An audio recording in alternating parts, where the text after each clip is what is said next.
పవన్ కళ్యాణ్ గారి మాటగా నరేంద్ర మోడీ గారి ఆశీస్సుతో ఈ రాష్ట్రాన్ని స్వర్ణాంధ్రప్రదేశ్ గా మారుస్తున్న మన నారా చంద్రబాబు నాయుడు గారికి, నారా లోకేష్ బాబు గారికి, పవన్ కళ్యాణ్ గారికి మనం అందరం కూడా పాదాలకు నమస్కారం చేస్తూ, వాళ్ళు పడిన కష్టం, ఈ కుటుంబాలకు జరిగిన నష్టం, ఇవన్నీ కూడా మన ఉమ్మడి కుటుంబం గెలిపించాయి.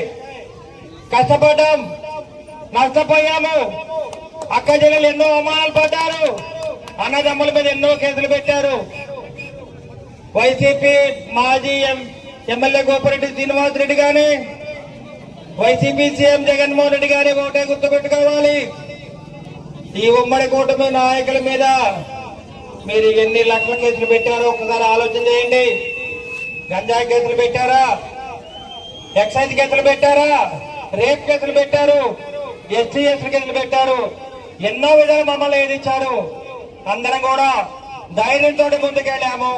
రాష్ట్రాన్ని బతికించుకోవాలి, చంద్రబాబు నాయుడు గారిని మళ్ళీ 4వ ముఖ్యమంత్రిని చేసుకోవాలి, అరవింద్ బాబుని ఎమ్మెల్యే గెలిపించాలని ఆలోచించడం మనం అందరం కూడా చంద్రబాబు నాయుడు గారిని 4వ ముఖ్యమంత్రిని చేశాం, అరవింద్ బాబుని ఎమ్మెల్యే చేశాం. మళ్ళీ 2029లో ఇక్కడే ఉన్నారు మా అక్క చెల్లెలు అందరూ కూడా రెడీగా ఉన్నారు, కర్రలు పట్టుకుని రెడీగా ఉన్నారు.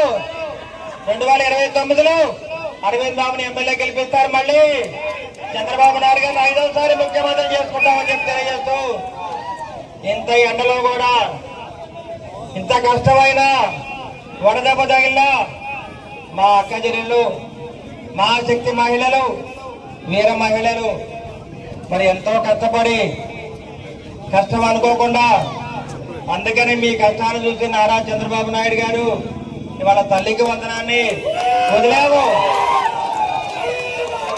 ఆ తల్లులందరికీ వందనం. ఆడబిడ్డ నిధి కూడా ఇస్తాం, బస్సులో ఉచిత ప్రయాణం చేయడానికి కూడా అవకాశం కల్పిస్తాం, మా ఆస్తులో సగభాగం మీకు ఇస్తాం. మిమ్మల్ని కాపాడుకునే బాధ్యత మాది. ఈ ఉమ్మడి కూటమి విజయం మొత్తం కూడా మా అక్క